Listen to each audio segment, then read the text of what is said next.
ఈనాటి సుపరిపాలన వేదిక కార్యక్రమానికి అధ్యక్షత వచ్చినటువంటి అధ్యక్షుడు శ్రీ వాగులూరు నాగేశ్వరరావు గారికి, అలాగే కార్యదర్శి శ్రీ సివిఎస్ గారికి, చిత్త వెంకటేశ్వర గారికి, అలాగే కోశాధికారి శ్రీ రంగనాథన్ గారికి, మరొక విశిష్ట అతిథి కొండూరు రాజేష్ ఆడిటర్ గారికి, విచ్చేసినటువంటి గౌరవ అధ్యక్షులు, అలాగే సుపరిపాలన వేదిక సభ్యులు అందరికీ మొదటిగా నా యొక్క నమస్కారం తెలుపుకుంటున్నాను. చాలా సంతోషం. ఈరోజున జనరల్ బాడీ మీటింగ్లో కొత్త చట్టాల గురించి మనం చెప్పుకున్నారు. దీనిలో 2 పార్శ్వాలు కూడా సహజంగా మొదట్లో మనం గమనించవలసింది డాక్టర్ సర్వేపల్లి రాధాకృష్ణ గారు చెప్పినట్టు change is the law of life, nothing is permanent except change. Change అనేదాన్ని ఖచ్చితంగా మనం యాక్సెప్ట్ చేయాలి. రెండవది, ఈ యొక్క బిల్లు ప్రవేశపెట్టేటప్పుడు government home minister Amit Shah గారు చెప్పారు, ఈ కలోనియల్ లెజిస్లేషన్ని మేము ఇంటీరియరైజ్ చేస్తున్నాము. అంటే ఎప్పుడో 1860లో పెట్టినటువంటి ఇండియన్ పినల్ కోడ్ని, అలాగా 1973లో అన్నారు, కానీ 1990లో వచ్చినటువంటి కోడ్ ఆఫ్ క్రిమినల్ ప్రొసీజర్ని, అలాగే 1908లో వచ్చినటువంటి ఇండియన్ ఎవిడెన్స్ యాక్ట్ని, ఇవి కలోనియల్ యాక్ట్స్. అంటే బ్రిటిష్ వారు తమ యొక్క పరిపాలనకి అనుకూలంగా ఉండడానికి చేసుకున్న చట్టాలని, వీటిని మొత్తం ఇంటీరియరైజ్ చేయాలి అన్న భావంతో ప్రభుత్వం వారు మార్చారు. దీన్ని మార్చినప్పుడు సహజంగా కొన్ని మార్పులు చేర్పులు ఉంటాయి. మార్పుల్లో మంచి చెడు గ్యారంటీగా 2 ఉంటాయి. చెడు తీసుకోవచ్చు, మంచి తీసుకోవచ్చు. నా సలహా వీలైన వారికి మంచి తీసుకోండి. అలాగే చెడు గురించి మన యొక్క అభిప్రాయం చెప్తే ఈరోజు కాదు రేపైనా సరే దాన్ని ఒక సవరణ రూపంలో గ్యారంటీగా ప్రభుత్వం తీసుకురావడం చాలా ఉంటుంది. ఏదైనా సరే తప్పదు. ఈ 1/7/2020 ఇచ్చినటువంటి ఈ చట్టాలు మనం ఖచ్చితంగా పాటించాల్సింది, ఏం చేయలేదు. రైట్. దీంట్లో మంచి ఏంటి, చెడు ఏంటి? మొదలుగా మంచి చెడు. గతంలో ఈ యొక్క మార్పులు పేర్లు కూడా వారిని ఈ సహజంగా చాలా మందికి మనకు కోడ్ తెలియదు. ఇండియన్ పీనల్ కోడ్, దీన్ని భారతీయ న్యాయ సంహిత SAN అని, చాలా మంది పిల్లలు SAM అన్నారు, SAN సంహిత. అలాగే code of criminal procedure CRPC అనేవాడు, దాన్ని భారతీయ నాగరిక సురక్ష సంహిత. నాగరిక సురక్ష, ఇది యాక్చువల్గా సంస్కృత్ వర్డ్స్. మూడవది ఇండియన్ ఎవిడెన్స్ యాక్ట్, దాన్ని భారతీయ సాక్ష్య అధినియం.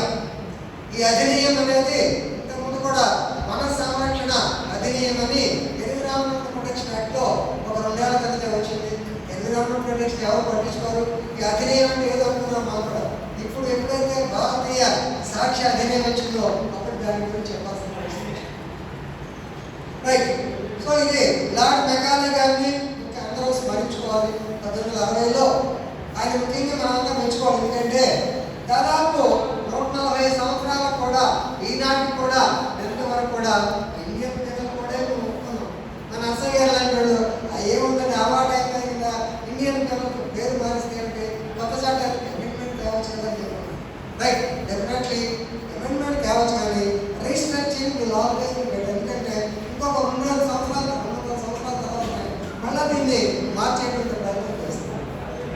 ఈ ఇండియన్ పినల్ కోడ్లో గతంలో మేము దగ్గర కూడా 531 సెక్షన్ ఉంది. మొత్తాన్ని వాటన్నింటినీ 358 తగ్గించేశారు. కానీ CRPCలో 444 నుంచి 537 పెంచారు. ఈ భారతీయ సాక్షి చట్టం కొత్తగా ఇది బ్రీఫ్ ఇంట్రడక్షన్. దీనివల్ల మాకు ముందుగా మీరు ఎంత ఆఫీసర్లు అయినా నాన్ లీగల్లో ఈ మాటలు పక్కన ఈ చట్టాల వల్ల మామూలు మనిషికి ఉపయోగం ఏంటి, ఇది మనం తెలుసుకోవడం.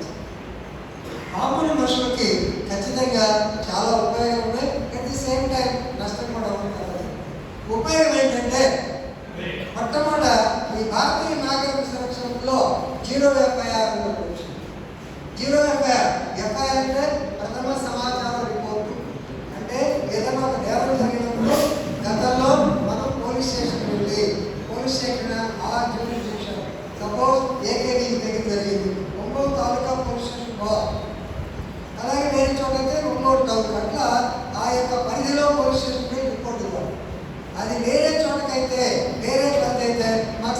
నువ్వు అక్కడికే పో అనేవాడు అని అనుకున్నాం. సో కాబట్టి ఇప్పుడు ఏమైంది, 0 FIR. మీరు చిన్న ఉదాహరణ తీసేయగలుగుతారు. సంఘమిత్ర హాస్పిటల్ దగ్గర పొద్దున కూడా ఒక యాక్సిడెంట్ అయింది. అవగానే మా చుట్టాలు వచ్చి లోకల్ హాస్పిటల్ కాబట్టి మెడ్రాస్ తీసుకెళ్ళారు. మెడ్రాస్ వెళ్ళిపోయిన కదా అక్కడ ఏమంటారు, ఎవరి యాక్సిడెంట్ కేసు కదా, మెడికల్ లీగల్ కేసు కదా ఎఫ్ఐఆర్ కట్టుకుంటారు. ఎఫ్ఐఆర్ని అక్కడ వాళ్ళు రిపోర్ట్ ఇస్తే ఇప్పుడు కంపల్సరీగా లీగల్గా 173లో వచ్చింది కాబట్టి దేవుడు అంటే ఎఫ్ఐఆర్ రిజిస్టర్ చేయాలి. గతంలో ఆంధ్రలో పోలీస్ నాయకులు కూడా ఉండేది, పెద్ద పట్టించుకున్నారు కాదు. ఎప్పుడైతే లీగల్ షేప్ వచ్చిందో, చట్టమైందో, ఖచ్చితంగా దాన్ని వాళ్ళు అవేర్ చేయాల్సిన పరిస్థితి. 0 FIR. రెండవది టెక్నాలజీ. ఎందుకంటే మనం అనుకోవడం మా అనిల్ లేదా ప్రవీణ్ వీళ్ళు ఉన్నారు, అంటే మన షాకీర్ గారు ఉన్నారు, టెక్నాలజీ వల్ల మనకి తెలియదు. సరిగా ఫోన్ ఎక్కడ ఆపరేట్ చేయడం కూడా తెలుసుకుంటే రాజేష్ గారు అనుకున్నాయంటే ఫోన్ 6 ఎట్లా. కానీ జనరేషన్ మారిపోయింది, టెక్నాలజీని ఖచ్చితంగా అందరూ ఉపయోగించుకోవాలి. దానికోసమే మీ ఇంట్లో కూర్చుని ఈ ఫైలింగ్ లాగానే ఈ ఎఫ్ఐఆర్, ఎలక్ట్రానిక్ ఎఫ్ఐఆర్ ఇంట్లో కూర్చొని మీరు ఒక కంప్లైంట్ ఇస్తే ఆన్లైన్లో పెడితే ఆటోమేటిక్గా వాళ్ళు దాన్ని రిజిస్టర్ చేయాలి. దీనిలో కొంత ఇబ్బందికరమైన సమస్య ఉంది. ఏంటంటే ఇంట్లో కూర్చొని మీరంతా ఫేస్బుక్ లేదా వాట్సాప్ కూడా చాలా చేస్తుంటారు. వాడు లేస్తే నడవలేడు, నేను చంపేస్తాను చెప్పి ఆ వాట్సాప్ ఫేస్బుక్ వాటిలో రాస్తుంటాడు. నిజమంతా అబద్ధం. ఈ సోషల్ మీడియా వచ్చిన తర్వాత ఏది నిజమో, ఏది అబద్ధమో, ఏది ఎగ్జాక్టో, ఏది ఫ్యాక్టో మీకు అర్థం కాదు. అందుకని ఏం చెప్పారంటే మీరు ఈ ఎఫ్ఐఆర్ ఇవ్వండి, కానీ 3 రోజుల లోపల నేనే ఇచ్చానని చెప్పండి. కానీ సంబంధం ఏంటంటే పెడితేనే దానికి ఎఫ్ఐఆర్ ఉంటుంది, ఎఫ్ఐఆర్ చేస్తారు. ఇది చెక్ అండ్ బ్యాలెన్స్ లాగా చెక్. ఇది యాక్చువల్గా మంచిది, తప్పే లేదు. ఇక మూడవది, ఈ ఎఫ్ఐఆర్ కూడా కొత్తగా పోలీస్ స్టేషన్ వెళ్ళి ఎవరికంతా రొటీన్ ప్లస్ గతంలో కూడా వేసేవాడు. ఈ ఎఫ్ఐఆర్ని సపోజ్ మహిళల, ఎందుకంటే మహిళలకి ఇంట్లో పెద్దపీట వేశారు, విక్టిమ్స్కి పెద్దపీట వేశారు. ఒక మహిళ వెళ్ళి ఒక ఇన్సిడెంట్ జరిగింది అని చెబితే అక్కడ ఉన్నటువంటి వాళ్ళు సహజంగా ఒక మహిళ వేరే మహిళకే ఏం జరిగింది అనేది పూర్తిగా చెప్పగలరు. మన కూతురు కూడా ఏదైనా జరిగినా మనకి చెప్పదు, అమ్మకి చెప్పదు, వాళ్ళకి తెలుస్తుంది. సో కాబట్టి ఒక మహిళ బాగా అర్థం చేసుకుంటుంది. ఇలాంటి ఇన్సిడెంట్స్ ఏదో రేపు రకరకాల మహిళల మీద జరిగినటువంటి సంఘటనకి అక్కడ మహిళా అధికారి మాత్రమే రికార్డ్ చేయాలి. రెండవది టెక్నాలజీ ఉపయోగం. అలా జరిగేటప్పుడు కూడా ఆడియో వీడియో రికార్డింగ్, వీడియో కెమెరాతో రికార్డ్ చేయండి. ఎందుకు ఎఫ్ఐఆర్ అంటే మొట్టమొదట ఆవిడ ఏం చెప్పిందో క్లియర్గా అర్థమవుతుంది. తర్వాత మ్యానిపులేషన్కి, కలపడానికి, తీసేయడానికి తేడా రాదు. వీడియో చేస్తే ఆటోమేటిక్గా రికార్డు ఉంటుంది కానీ, అందుకని వీడియో రికార్డు చాలా మంచి పద్ధతులు ఇవ్వాలి. అలాగే చిన్న కేసు, ఇందాక ఎఫ్ఐఆర్ మనం చెప్పాము, 3 సంవత్సరాల కన్నా తక్కువ కేసు. ఆ కేసుల్లో సహజంగా కేసు రిజిస్టర్ చేయడానికి కూడా అంటే ఒక మనిషికి అంత విలువిస్తున్నారు. పోలీస్ అధికారి డిఎస్పీ పర్మిషన్ తీసుకుని ఎంక్వైరీ చేసిన తర్వాత మాత్రమే ఎఫ్ఐఆర్ రిజిస్టర్ చేయాలి. అంటే చిన్న కేసుల్లో మనుషుల్ని ఇబ్బంది పెట్టకుండా ఉద్దేశం. నిజమైతే తప్పదు, ఎఫ్ఐఆర్ నిజమైతే ఖచ్చితంగా చేయాలి. దీనికోసం పోలీస్ అధికారికి చిన్నటువంటి లివరేజ్ అంటారు. అంటే ఆయన కొంచెం కండక్ట్స్ అని ఎంక్వైరీ నిజాముగా చూసుకోవచ్చు. అలాగే ఈ ఎఫ్ఐఆర్ చేసినప్పుడు కూడా ఎఫ్ఐఆర్ అయిన తర్వాత దర్యాప్తు మొదలవుతుందిగా. ఈ దర్యాప్తులో ఆడవాళ్ళని, అలాగే వృద్ధుల్ని, మళ్ళీ అందరినీ 50 సంవత్సరాలు దాటిన ఎవరిని పెట్టుకోవాలి, మీరు వచ్చి సాక్షి చెప్పు రా, ఇక్కడ అనడానికి లేదు, అక్కడికే వెళ్ళాలి, అక్కడే.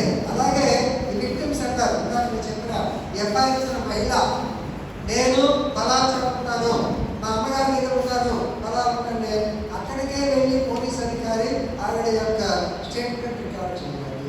ఇవన్నీ కొత్తగా వచ్చాయి. ఇక ఇంకొకటి మామూలు మనుషులకి ఉపయోగం ఏంటంటే సెర్చ్ అండ్ సీజర్ అంటారు.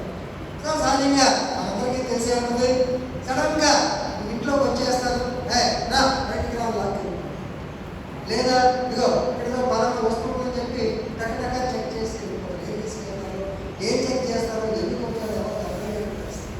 కానీ కొత్త చట్టం ప్రకారము ఖచ్చితంగా వాళ్ళు ఆడియో వీడియో ఎలక్ట్రానిక్ మీన్స్ ద్వారానే చేయాలి. అంటే ఏంటి, ఎప్పుడైతే వీడియో రికార్డింగ్ అయిందో ఆటోమేటిక్గా వేరే పని చేయలేదుగా, అక్కడికి వస్తే ఏ డాక్యుమెంట్ కోసం వస్తే దాన్నే స్వాధీనం చేసుకోవాలి. అలాగే ఏ మనిషిని అరెస్ట్ చేయడానికి వస్తే అతనే చేయాలి, కానీ వేరే వాళ్ళు చేయడానికి లేదు. This is very good check on the police. ఇక మూడోది, ఈ ఎఫ్ఐఆర్ మనం ఇచ్చేటప్పుడు కూడా సహజంగా 3 రకాలు ఉన్నాయి. దీంట్లో మామూలు పోలీస్ స్టేషన్లో కూడా వీడియో కెమెరా సీసీటీవీలు పెట్టండి. ఇవన్నీ కొత్త చట్టంలో వచ్చిందని చెప్తున్నా. ఎంతవరకు ఇంప్లిమెంట్ చేస్తారన్నది పోలీస్ శాఖ, అలాగే ప్రభుత్వం వచ్చే రిసోర్సెస్, డబ్బులు చాలా ఆధారపడి ఉంటాయి. ఈ ఒక్క రోజున యాక్ట్ వచ్చిన కొంత సందర్భంగా ఇమీడియట్గా వెంటనే ఇవన్నీ జరుగుతాయని మాత్రం అంత పెద్ద అభిప్రాయం జరగటానికి మాత్రం ఒక స్టెప్ ముందుకు పడింది. రైట్. అలాగే ఇక కొద్దిగా నెగిటివ్ సైడ్ కూడా వెళ్ళాలి.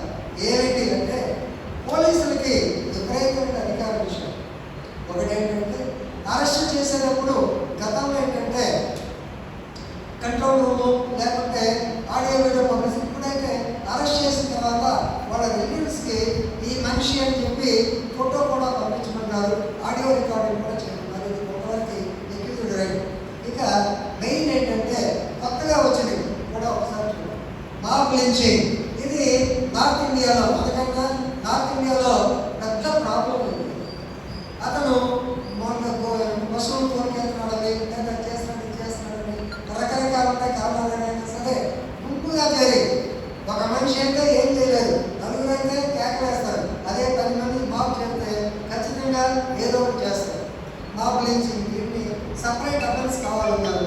లక్కీగా ఈ యాక్ట్లో, కొత్త యాక్ట్లో మాబ్ లించింగ్ అనేది కొత్తగా అఫెన్స్ చేశారు. దానికి డెత్ పెనాల్టీ రుజువు అయితే మనిషిని ఉరి శిక్ష తీసేయవచ్చు.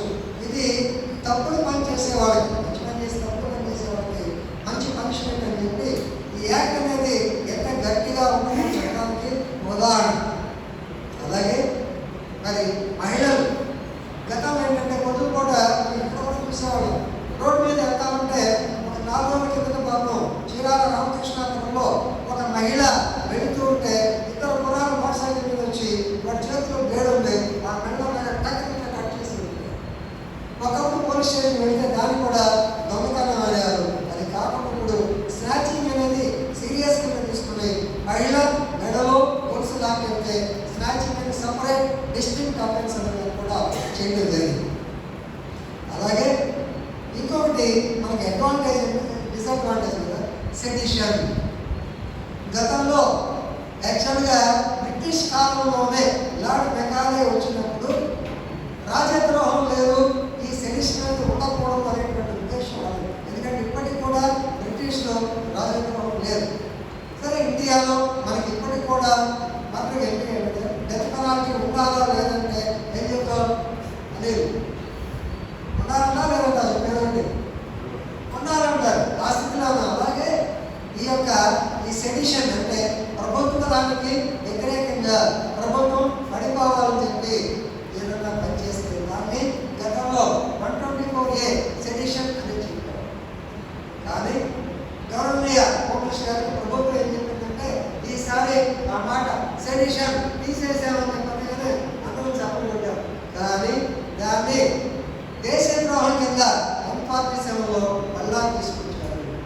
అంటే రేపు పొద్దున మీరు ఏదైనా మాట్లాడితే, ప్రభుత్వానికి వ్యతిరేకంగా మాట్లాడితే గ్యారంటీగా దేశద్రోహం అనేటువంటి కేసు పెడతానికి ఛాన్స్ ఉన్నది.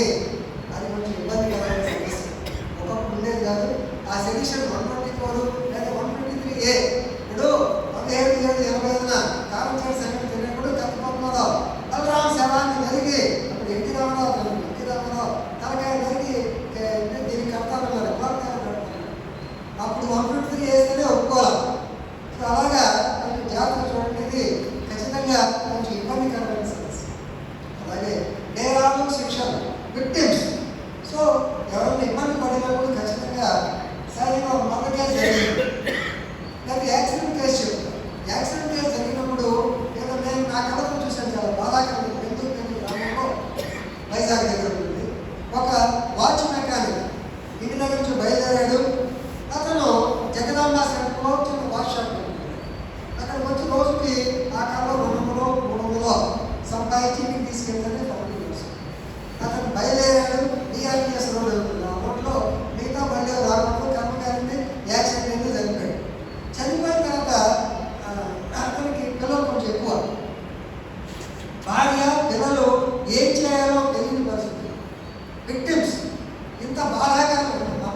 కాదు. ఏం చేయాలి? రేపు నెక్స్ట్ డే ఏం జరుగుతుందో తెలియని పరిస్థితి. అలాంటి విక్టిమ్స్ కోసం, అలాగే యాక్సిడెంటే కాకుండా అన్న కేసు జరుగుతుంది. ఒకమాటలు పెద్ద మనిషికి పెద్ద ఫ్యామిలీ చనిపోతాడు, ఫ్యామిలీ ఏం చేయాలి? వీటన్నిటికీ విక్టిమ్స్ కాంపన్సేషన్ తీసుకొచ్చారు. కాబట్టి రేపొద్దున కేవలం ముద్దాయికి శిక్ష వెంటనే కాకుండా బాధిత కుటుంబానికి పరిహారం కూడా చెల్లించేటువంటి రోజు వచ్చి గతంలో ఎస్సీ ఎస్టీ షెడ్యూల్ క్యాస్ట్ ఇప్పుడు మహిళల్లో చాలా కేసుల్లో వీటికి రావడం జరిగింది. మరి శిక్ష అనగానే ఏది జరిగినా సరే అతన్ని శిక్ష చేద్దామా, జైలు పంపించేద్దామా? Already jail sir overcrowded. Tihar జైల్లో పోతే డబ్బులు ఇస్తే ఏదైనా చేసుకుంటారు. కాబట్టి జైల్లో పంపించేవాళ్ళు తగ్గించాలనే ఉద్దేశంతో చిన్న చిన్న నేరాలకి దానికి చిన్నపిల్లలు ఉన్నారు, వాళ్ళ లైఫ్ నాశనం అయిపోతుంది కదా. ఉదాహరణ, ఒక చిన్నపిల్లవాడు ఎవడో సరే drunk and driving, rash driving దొరికాడు. దొరికిన తర్వాత వాడు ఒప్పుకుంటే 2500 వేస్తాడు తెచ్చుకారు. ఒప్పుకోకపోతే కేసు శిక్ష పెడితే వారం రోజులు జైలు కూడా వేయచ్చు. ఈ వారం రోజులు జైలు పంపిస్తే అక్కడ జీవితం ఎంత జరుగుతుంది, చదువు ఆగిపోతుంది. సరే మామూలు పెద్దవాళ్ళకి పెళ్ళి సంబంధం దగ్గర కొంచెం ఇబ్బందులు వస్తాయి. అలాగే పక్కన వాళ్ళంతా తక్కువగా చూస్తారు అని అనుకోబాడండి. ఎవరు లెక్క చేయట్లేదు. ఎందుకంటే ఆ జైలు కింద అది కొంచెం క్వాలిఫికేషన్ లేదు. రైట్. సో కాబట్టి ఈ మనుషులు ఇట్లా ఇబ్బంది పెట్టే వల్ల చిన్న చిన్న నేరాల్లో కొత్తగా పెట్టారు కమ్యూనిటీ సర్వీస్. కమ్యూనిటీ సర్వీస్ అంటే ఏంటంటే ఈ మధ్య కాలంలో ఇట్లా మన మాచిరాజు ప్రదీప్ అని ఒక యాంకర్ కూడా ఉన్నాడు. అతను కూడా ఇదే చేశారు. శిక్షణ బదులు అబ్బాయి నువ్వు వారం రోజులు ట్రాఫిక్ పోలీసులతో, ట్రాఫిక్ కానిస్టేబుల్ ఏది మన చెక్ సెంటర్లో ట్రాఫిక్ చేయి, లేదా గవర్నమెంట్ హాస్పిటల్లో పోయి పేషెంట్స్కి ఒక నిమిషాలు ఏం సార్. సో నువ్వు పోయి పలానా చోట గవర్నమెంట్ హాస్పిటల్లో పేషెంట్స్కి సర్వీస్ చేయి. ఇలాంటి కమ్యూనిటీ పనిష్మెంట్ అనేది 6 రకాల సెక్షన్లో చెప్పారు. ఈ 6 రకాల సెక్షన్లో డ్రంక్ అండ్ డ్రైవ్ ఆల్రెడీ మనం చెప్పాం, డిఫమేషన్, అలాగే కొద్దిగా బాధాకర విషయం కానీ దొంగతనం కేసులో ప్రాపర్టీ 5,000 రూపాయల కన్నా తక్కువ విలువైతే, అలాగే ప్రాపర్టీలను తిరిగి ఇస్తే, తిరిగి అయితే అలాంటప్పుడు అక్కడ కూడా ఈ కమ్యూనిటీ సర్వీస్ అంటే సాంఘిక సేవ అనేటువంటి చేస్తున్నారు. యాక్చువల్గా ఒక రకంగా నాకైతే మంచిది. ఎందుకంటే ఇతర దేశాల్లో నేను చూశాను కాబట్టి, ఎందుకంటే ఇన్స్టాల్ గోయింగ్ టు జైల్ అతనికి, ఎందుకంటే 10 మందిలో ఆ పని చేస్తుంటే ఏమైనా బలాలు చెప్పి చుట్టుపక్కల ఉంటే ఆ సిగ్గుగా చచ్చిపోతారు. ఎనివే కమ్యూనిటీ సర్వీస్ ఇది చాలా మంచిదే. కొద్దిగా ఇబ్బంది ఉంది. ఎందుకంటే నేరం చేశాడు, జైలు పంపించు, వాడికి పోయి దెబ్బలా పాల్గొనటువంటి ఆసుపత్రి చేయటువంటి వాడు ఎవరైనా చేయగలరా? అక్కడ పోయి నేను చూశాను ఈ కమ్యూనిటీ సర్వీస్లో మంచిదే. కానీ అక్కడ పోయి నర్సులు లైన్ వేసే బ్యాచ్ ఉంటారు, ఈ బ్యాచ్ కూడా ఉన్నారు. కాబట్టి కమ్యూనిటీ సర్వీస్ ఒక రకంగా మంచిది, ఇంకో రకంగా కొంచెం ఇబ్బందికరమైన. తర్వాత విక్టిమ్ స్టేట్మెంట్ ఉపయోగం ఏంటంటే ఆడియో వీడియో రికార్డింగ్. కానీ దీనిలో బాధ ఏంటంటే పోలీస్ అధికారిగా నాకు తెలుసు ఏ కేసు అయినా సరే మీరు చెప్పినట్టు రాస్తే కేసు నిలబడదు. ఇది గ్యారంటీ, అలా తప్పే లేదు. ఎందుకంటే నిజం చెప్పాలి పెద్దది కాబట్టి ఏ కేసు అయినా మీరు చెప్పినట్టు రాస్తే కేసు నిలబడదు. దానికోసం కొంత మసాలా వేయాలి, లీగల్ ఆస్పెక్ట్లో తీసుకోవాలి. లీగల్ ఆస్పెక్ట్ తీసుకున్నాక వీడియో రికార్డింగ్ చేసినాక మన పోలీస్ అధికారులు ఎక్స్ట్రా రాస్తే ఆ వీడియో రికార్డింగ్ కోర్టులో పెడితే గ్యారంటీగా ఇబ్బందికరంగా ఉంటుంది. కానీ దీనిలో లా యొక్క intention, object of the law ఏంటంటే ఈ ఒక్కసారి రికార్డ్ చేస్తే అది రికార్డులో ఉంటే రేపొద్దున తప్పుడు పనులు చేయరు. మీకు వాళ్ళు కూడా పోలీస్ అధికారి మార్చరు. అలాగే మీరు కూడా ఎందుకంటే డబ్బులు తీసుకుని లేక రాజీ పడి స్టేట్మెంట్ ఈనాడైనా నాకు గుర్తులేదు సార్ చూడాలి అంటాడు. దాంట్లో చూసామని చెప్తారు. ఈ ఇబ్బంది కూడా ఉంటుంది. కాబట్టి అడ్వాంటేజ్ అండ్ డిసడ్వాంటేజ్. ఇక రెండవది accountability of the police. Police ఇలా చెప్పాను చాలా మంచి పవర్స్ ఇచ్చారు. ఎందుకంటే ఒకప్పుడు కోర్టుకి వెళ్ళగానే ఈ హ్యాండ్ కప్స్ తీసేయాలి, లేదా డైరెక్ట్ చెప్పాలంటే ప్రైమ్ శంకర్ శుక్లా కేసు ఉంటుంది. దాని ప్రకారం ఒక మనిషిని హ్యాండ్ కప్స్ చేస్తే అతనికి లైఫ్ అండ్ లిబర్టీ వేయడానికి లేదు. అప్పుడే అడిగాను జడ్జి గారు, రైట్ సార్ మీరు బాగా చెప్తున్నారు,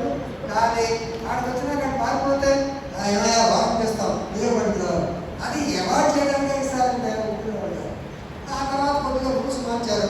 ఎవరికి హ్యాండ్ కప్స్ చేయాలి, ఎవరికి వద్దంటే ఎవరైతే సీరియస్గా కిడ్నాప్లు ఎక్స్ట్రాక్షన్ ఉంటారో వాళ్ళకి ఆ పర్మిషన్ తీసుకుని హ్యాండ్ కప్స్ తీసుకుంది. కానీ ఇక్కడ కొత్తగా భారతీయ నాగరిక సురక్షా సమితిలో క్లియర్గా ఎవరెవరికి హ్యాండ్ కప్స్ వేయవచ్చు అనేటువంటిది క్లియర్ కట్ చేశారు. దీనివల్ల మళ్ళా ఉపయోగం ఉంది, నష్టం ఉంది. సో మీరు అప్పుడప్పుడు మీరు చూస్తారని అనుకుంటుంది, కానీ ఎప్పుడైనా కోర్టుకు వెళ్ళినప్పుడు ఒక ముద్దాయి ఎట్లా వస్తాడు, దాని మీద హ్యాండ్ కప్ మీద టవల్ వేసుకుని దర్జాగా కానిస్టేబుల్ గారి పక్కనే వస్తున్నారు. ఇప్పుడు ఎవరెవరికి ఏంటని క్లియర్ చేశారు. సీరియస్ నాన్ పేరబుల్ అఫెన్సెస్ అంటే ప్రీవియస్గా 2-3 సార్లు నేరం చేసినాడు, అలాగే మన మున్నా లాంటి వాడు, అట్లాగే డెస్పరేట్ క్యారెక్టర్, అలాగే కొంతమంది సీరియస్గా ఫీల్ అయిపోయి సెన్సిటివ్గా ఫీల్ అయ్యి సూసైడ్ చేసుకుంటారు. అర్థమైనా అలాంటి వాళ్ళకి వదిలేమన్నారు. అలాగే పారిపోతాడు, ఇది చెప్పలేము మనం యాక్చువల్గా, ఎందుకంటే ఛాన్స్ ఉంటే ఎవరైనా పారిపోతాడు, ఎందుకంటే వాడికి అది లైఫ్ అండ్ డెత్ వస్తుంది. కానీ పోలీస్ అధికారి ఇక్కడ మంచి ఒపీనియన్, పోలీస్ గారి దృష్టిలో ఇతను పారిపోతాడనుకుంటే హ్యాండ్ కప్స్ వేయవచ్చును. ఇది పోలీస్ అధికారికి చాలా సంతోషం. కానీ సామాన్య మానవుడికి ఇదేంటంటే మరలా వద్దన్నప్పుడు పోలీస్ అధికారికి ఇష్టం లేకపోతే కోపం ఉంటే హ్యాండ్ కప్స్ వేయచ్చు. As you are liking to escape, కాబట్టి ఇది కొంచెం ఇబ్బందికరమైన పరిస్థితి. రైట్. ఇక టెక్నాలజీ పరంగా ఇందాక చెప్పడం వల్ల ఇంకొక సెక్షన్ కూడా 193లో కూడా చెప్పారు. సహజంగా మనమంతా ఏదైనా ఇన్సిడెంట్ జరిగినప్పుడు వీడియో తీస్తారు. ఆ వీడియో ఎవిడెన్స్ మనకి రెలవెంటా కాదా, ఖచ్చితంగా 65B అని ఇదే ఎవిడెన్స్ యాక్ట్లో ఉంది. కానీ ఇప్పుడైతే ఎలక్ట్రానిక్ ఎవిడెన్స్ మీరు వాడుకోండి, ఫ్రీగా వాడుకోండి. కాకపోతే ఆ ఇన్స్ట్రుమెంట్ ఒక సర్టిఫికేట్ ఉంది. 65Aలో అంతకుముందు ఒక ఎవిడెంట్ ఇదే కాదా కాపీ తీస్తే పెరిగిన చాలా అంటారు. మీరు ఒక వీడియో తీస్తే దానికి ఒరిజినల్ ఇస్తే 100% యాక్సెప్టెడ్ ఆడియో వీడియో మీన్స్. రెండవది భార్య అమెరికాలో ఉంటుంది, లేదా భార్య మదనపల్లిలో ఉంటుంది, భర్త అమెరికాలో ఉంటాడు, డైవోర్స్ చేసుకుంటారు, లేదా 498 కేసు ఉంటుంది. దీన్ని ఎలా చేయాలి? గతంలో స్కైప్ ద్వారా చేశారు, ఇప్పుడు ఆడియో వీడియో నుంచి వచ్చింది కాబట్టి అక్కడ ఇప్పుడు వాట్సాప్లో మాట్లాడేసి చేసుకోవచ్చు. అలాగే కవిత గారి కేసులో మీరు చూస్తున్నారు, కేజ్రీవాల్ వీళ్ళంతా 15 రోజులు రిమాండ్ ఎక్స్టెండ్ చేస్తున్నారు. వీళ్ళంతా కోర్టుకు వస్తున్నారా, రావట్లా, కేవలం వర్చువల్లీ. అలాగే థ్యాంక్స్ టు కరోనా వచ్చిన తర్వాత లాయర్లు కూడా కోర్టుకు వెళ్లకుండా ఇంట్లో వచ్చే జూమ్ మీటింగ్లో పార్టిసిపేట్ చేస్తున్నారు. దీనివల్ల టైం ఎంత సేవ్ అవుతుందో ఆలోచించండి. కోర్టుకు వెళ్ళిన తర్వాత మన కేసు అయిపోయిన తర్వాత ఇంకో కేసు వచ్చే వారికి గంటలు వెయిట్ చేయాలి. కానీ ఇప్పుడు అక్కడ ఇంట్లో కూర్చొని డైరెక్ట్గా మాట్లాడవచ్చు, యాక్సెప్ట్ చేస్తున్నాం. కాదే దరిద్రులు లాయర్లు పైన కోర్టు వేసుకుని కింద ఉంది కట్టుకుంటున్నారు, ఏం చేస్తారు? సో అడ్వాంటేజ్ ఉంది, దాన్ని should not take disadvantage. Right. Next ఇక టెర్రరిస్ట్ యాక్ట్. ఇది కొంచెం చాలా ఇబ్బందికరమైన మాట. ఇది హూ ఈజ్ ఎ టెర్రరిస్ట్ అనేది గతంలో కూడా మరి ఆ యాక్ట్ని తీసేశారు, వేరే పేరు పెట్టారు, అలా టెర్రరిస్ట్ ఆర్గనైజేషన్ అవడం జరిగింది. దీంట్లో సెక్షన్ 130లో చెప్పారు. దీంట్లో ఎస్పీ గారికి విపరీతమైన పవర్స్ వచ్చాయి. ఎస్పీ గారు డిసైడ్ చేయొచ్చు టెర్రరిస్ట్ కేసు పెట్టాలా లేదా. గతంలో యాక్ట్ ఏం చేశారు, ఎస్పీ గారి ముందు ఇచ్చినటువంటి కన్ఫ్యూషన్ కూడా రెలవెంట్ అని ఇచ్చారు. ఇప్పుడు అది పోయింది, ఎస్పీ గారికి డిసైడ్ చేయగలరు. రైట్. ఒక రకంగా ఎస్పీ గారికి ఏంటంటే this is called spammer control. సహజంగా ఎస్ఐ అంటే కొత్తగా జాయిన్ అయ్యి మన నుంచి వాళ్ళు లేడని చెప్పి పిచ్చి అదే సిఐ 9 ఏళ్ళ అయితే అతను కొంచెం పబ్లిక్తో ఎలా మెలగాలో కొంచెం అర్థం ఉంది, కొంచెం దెబ్బలు నీరు ఉంటాడు. అలాగే డిఎస్పీ అయిన తర్వాత కొంత పరిస్థితిని అవగాహన ఎందుకంటే వాళ్ళకి స్పియర్ ఆఫ్ ఆపరేషన్ ఉంటుంది, కొంచెం ఎక్కువ ఉంటుంది. అలాగే ఎస్పీ గారు మంచి ఏంటి చెడు ఆలోచిస్తారు కాబట్టి ఎస్పీ గారికి ఈ టెర్రరిస్ట్ యాక్ట్ 130లో కొంచెం ఎక్కువ ఇచ్చారు, పవర్స్ ఇచ్చారు. చాలా ఒక రకంగా చాలా మంచిది. ఎందుకంటే మీరు చూడండి, పోలీస్ స్టేషన్కి వెళ్తే గోపాల్ రెడ్డి గారికి వెళ్ళాడు అనుకోండి, ఏంటంటాడు బాబాయ్ రిటైర్డ్ డిప్యూటీ డైరెక్టర్ వెళ్తే ఏంటంటాడు కానిస్టేబుల్ వెళ్తుంది. అదే మన మంది ఎస్పీ గారు వెళ్ళారు, ఎస్పీ గారు వెళ్ళినప్పుడు ఎంచక్గా మాట్లాడేస్తారు. ఎందుకంటే అఫ్కోర్స్ ఎస్పీ గారికి టైం ఉంటుంది, మిగతా వాళ్ళని పక్క ఆ తేడా అడ్మినిస్ట్రేషన్లో తేడా ఉంటుంది కాబట్టి ఎస్పీ ఆలోచిస్తాడు అనేటువంటిది కొంచెం దారుణంగా ఉంటుంది. అలాగే అరెస్ట్. ఈ అరెస్ట్లో పెద్దగా మార్పులు రాలేదు, కానీ సరే ఆడవాళ్ళు మహిళల్ని చేయడానికి లేదు, అలాగే మహిళల్లో ఇంటికి చేస్తున్నారు, ఏమైతే అసలు అలాగే ముసలి మన 67 తర్వాత కూడా వీళ్ళందరికీ చేయడానికి లేదు, రిజర్వేషన్ ఇంతకంటే ఎక్కువ వెళ్తే ఎవరైనా చేయొచ్చు. 41 CRPCలో పోలీసులకు అధికారం అప్పటికంటే అధికారం కాదు. ఇక మూడోది భారతీయ దీంట్లో ఆల్రెడీ కొంచెం చెప్పారు, ఎఫ్ఐఆర్ ఏంటంటే ఎలక్ట్రానిక్ ఇన్ఫర్మేషన్ జాగ్రత్తగా వాడుతుంది.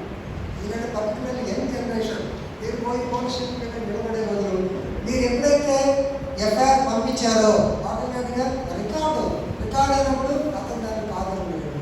అదే మామూలుగా అయితే ఇవాళ రేపు తప్పో అంటారు. కాబట్టి ఈ ఎఫ్ఐఆర్ని మీరంతా జాగ్రత్తగా వాడాలి. అలాగే ఎలక్ట్రానిక్ ఎవిడెన్స్ని బ్రహ్మాండంగా రికార్డులో తీసుకొచ్చారు. మీరు వీడియో చేసినా ఆడియో చేసినా లేకుంటే ఏదైనా మన దగ్గర రషీద్ ఎదుర్కొండ మొక్కలు జరిగితే వీడియో చేస్తున్నాం, కనీసం వాళ్ళని హెల్ప్ చేసుకోలేదు. కానీ that video is definitely going to take major part. Video evidence బ్రహ్మాండంగా ఉపయోగపడుతుంది. అలాగే పోలీస్ అధికారులు కూడా మీరు వీడియో వచ్చిన తర్వాత ఆ వీడియోని మ్యానిపులేట్ చేసి అందుకని చైన్ ఆఫ్ కస్టడీ. ఎందుకంటే కోర్టులో రకరకాల మిస్మేనేజ్మెంట్ జరుగుతుంది. డాక్యుమెంట్లు వేస్తాం, తీరా కరెక్ట్గా మనకి ఇంపార్టెంట్ డాక్యుమెంట్ కనపడకుండా బాగుంది, ఆ గుమస్తాను సస్పెండ్ చేస్తారు. ఆ సస్పెండ్ చేసిన 4 నెలలు ఎవరైతే డాక్యుమెంట్ వసూలు చేశాడో అతను డబ్బులు పెట్టిన ఉద్యోగం పంపిస్తారు. అలాగే వీడియోలు కూడా ఒక అమ్మాయిని ఒక దరిద్రుడు స్నానం చేస్తుంటే వీడియో తీసి దాని మీద సర్క్యులేషన్ చేస్తుంటే దాని మీద కేసు పెట్టారు. ఐటీ యాక్ట్ కొత్తగా వచ్చింది, కేసు పెడితే తీరా కోర్టుకు వచ్చేటప్పటికే ఆ వీడియో పనిచేయలేదు, మెయిన్ ఎవిడెన్స్ పోయింది.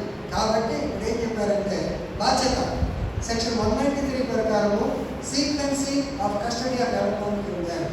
దీన్ని ఎలక్ట్రానిక్ రికార్డ్ చేసిన తర్వాత ఇది ఈ ఫోన్తో చేశారా లేదా, ఒరిజినల్ రికార్డా కాదా, దీంట్లో ఏమన్నా ఇంటర్పోలేషన్స్ మార్కింగ్ మామూలు మార్క్ చేశారా లేదా అనేటువంటిది వరుసగా చెక్ చేసుకుని ఎక్స్పర్ట్ దగ్గర పంపించి తిరిగి మళ్ళీ వచ్చేదానికి this is called chain of evidence. ఇది కంపల్సరీగా డేట్తో సహా తిరిగి రావాలి అని కొత్తగా పెట్టారు. గతంలో మన మిగతా వాటి దీనికి క్లియర్ కట్గా చెప్పారు. ఇట్లా చెప్తూ ఉంటే చాలా ఉపయోగాలు ఉన్నాయి, అలాగే కొద్దిగా ఇబ్బందికరమైన పరిస్థితులు. Next withdrawal of cases. సహజంగా సహజంగా అందరికీ తెలిసే ఉంటుంది, ఎలక్షన్స్ ముందు ఒక ఆయన మీటింగ్ పెడతారు, 10:30 వరకు అతని కేసు పెడతారు, పైన సెషన్ గారు. ఎవరైతే మీటింగ్ పెట్టాడో అతని పార్టీ వస్తుంది, రాగానే గవర్నమెంట్ దీన్ని చాలా పెద్ద మనిషి నేరంగా తీశాడు విత్డ్రాయల్ ఆఫ్ కేసెస్. దాంట్లో కొత్తగా ఏం చెప్పారంటే courts cannot allow the state to withdraw cases without raising the victims. ఇక్కడ చూడండి, దానిలో బాధపడిన వాడు అంటే కేవలం మీటింగ్స్ అని చెప్పారు, కొంతమంది ఇబ్బందులు పెట్టిన ఉంటారు, తప్పని గవర్నమెంట్. సో అలాంటప్పుడు విక్టిమ్స్ని వినండి, విక్టిమ్స్ ఏం చెప్తారో వినండి. విన్న తర్వాత కేసు తీసేస్తాం లేదా కోర్టు ఇష్టం. జగన్మోహన్ గారు ఏపీపీ గారు ఒక మెమో పడేస్తే కేసు తీసేస్తారు. అలాగే ఇక ఇబ్బందికరమైన పరిస్థితి ఏంటంటే మనం పోలీస్ స్టేషన్కి వెళ్ళాం, పోలీస్ స్టేషన్కి వెళ్ళిన తర్వాత సరే వాళ్ళు ఏదో స్టేట్మెంట్ రికార్డ్ చేశారు, ఎఫ్ఐఆర్ మనకి సరిగ్గా రాలేదు. మనకి police station we are not happy with the attitude of police. కానీ మీకు అదర్ ఏంటి, కోర్టుకు వెళ్ళి డైరెక్ట్గా ప్రైవేట్ కంప్లైంట్ చేసుకోవచ్చు. ఈ కోర్టుకు వెళ్ళి ప్రైవేట్ కంప్లైంట్ చేసినప్పుడు గతంలో ఏంటంటే మీరు ఇచ్చిన దాని మీద బేస్ చేసుకుని ఒక ఎవిడెన్స్ తీసుకుని అయ్యా మేము పోలీస్ స్టేషన్కి వెళ్ళాము కానీ పోలీసులు మీరు రిపోర్ట్ తీసుకోలేదు. ఇప్పుడు దాన్ని ఏం చేస్తున్నారంటే క్లియర్గా అదర్ సైడ్ ఇందాక మనం విక్టిమ్స్ పిలిచి మాట్లాడుతున్నాం కదా, ఇప్పుడు కూడా దీంట్లో కూడా మ్యాజిస్ట్రేట్ గారు ఎంక్వైరీ చేయాలి. ఈ ఎంక్వైరీకి ఎంత టైం పడుతుంది, ఎంక్వైరీ చేసినప్పుడు సహజంగా సార్ వాళ్ళని కొట్టాడని అనుకోండి, అప్పుడు ఏదో కారణం చెప్పారు కదా దీని మీద కొట్టారని దీని మీద తెచ్చుకొని మినిమాంస్ పడతారు, లేట్ అవుతుంది, న్యాయం జరగడం కొంచెం డిలే అవుతుంది. ఇక మూడోది అమిత్ షా గారు కూడా చెప్పారు, దీనివల్ల స్పీడ్గా రకరకాల కేసులంతా అయిపోతాయని. సో ఏమీ లేవా అన్నీ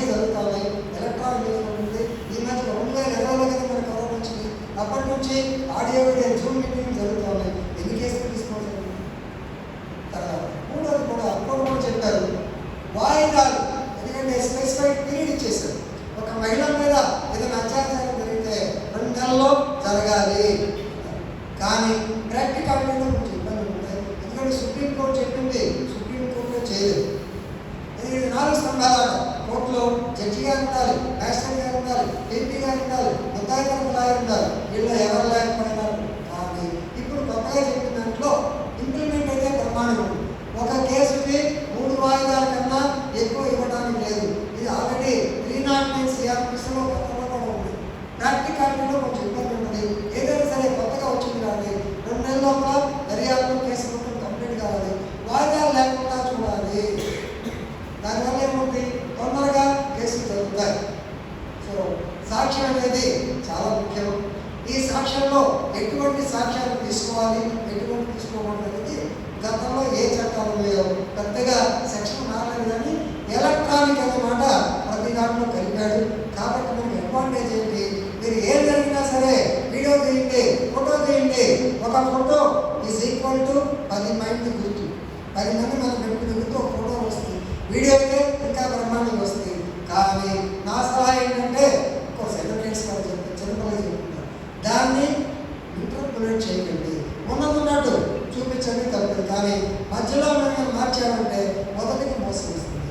కాబట్టి ఈ రకంగా కొత్త చట్టాలు సామాన్య మానవుడికి చాలా వరకు ఉపయోగపడుతుందని చెప్పి అనుకుంటూ, అలాగే సహజంగా చట్టం చేసేందుకు కొద్దిమంది ఇబ్బంది పడేవాళ్ళు ఉంటారు. కానీ for to conclude I say that more powers are given to the police, more powers are given to the victims. అల్టిమేట్గా సామాన్య మానవుడికి పెద్దగా జరగల. కొత్త సీసాలో పాత సారా. Thank you.